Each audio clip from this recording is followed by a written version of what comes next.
મિત્રો આજે એક ઉદાહરણ જોઈએ ગુસા શોધવાનું ભાગાકાર મેથડ માટેનું।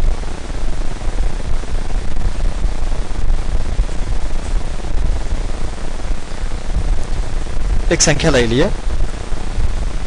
એક સંખ્યા છે 33,120 અને બીજી સંખ્યા છે 37,44।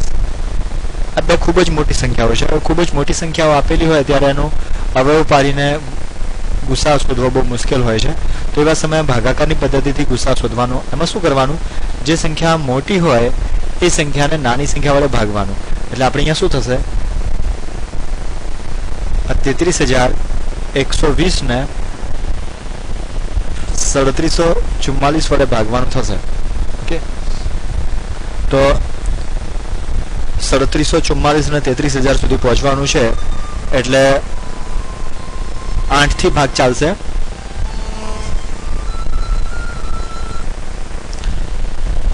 તો 8 થી ભાગ ચાલશે। 3744 ને 8 વડે ગુણીશું એટલે 2992 આવશે।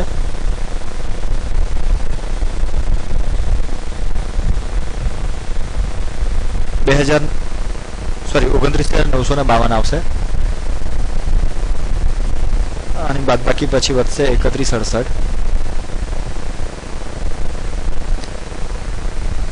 હવે આ 3168 છે એ શેષ છે કેમ કે 3744 થી નાના છે। હવે શું કરવાનું, આ જે 3744 છે એને ઉપાડીને અહીંયા લઈ આવવાના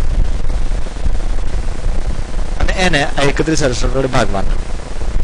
તો અહીંયા તો સીધું દેખાય છે કે એક વડે જ ભાગ ચાલશે।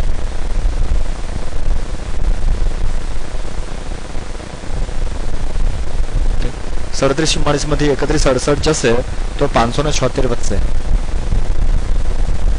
ફરીથી 576 શેષ છે તો શું કરવાનું, 3168 હતા એને ઉપાડીને અહીંયા લઈ આવવાના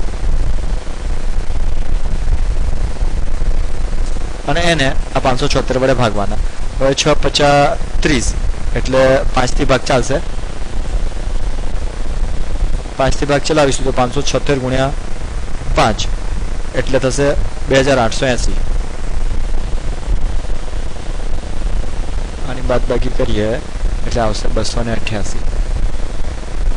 ફરીથી આ 576 ને આ બાજુ લઈ આવવાના અને એને 288 વડે ભાગવાના।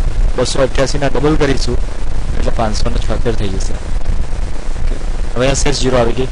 તો લાસ્ટમાં જે શેષ 0 આવી એની પહેલાની જે શેષ હતી એ છે 288 અને એ થાય આપણો ગુસા। એટલે કે આપણી પાસે જે બે સંખ્યાઓ હતી, એક હતી 33,120 અને બીજી હતી 37,44। એ બંનેનો ગુસા થાય છે 288।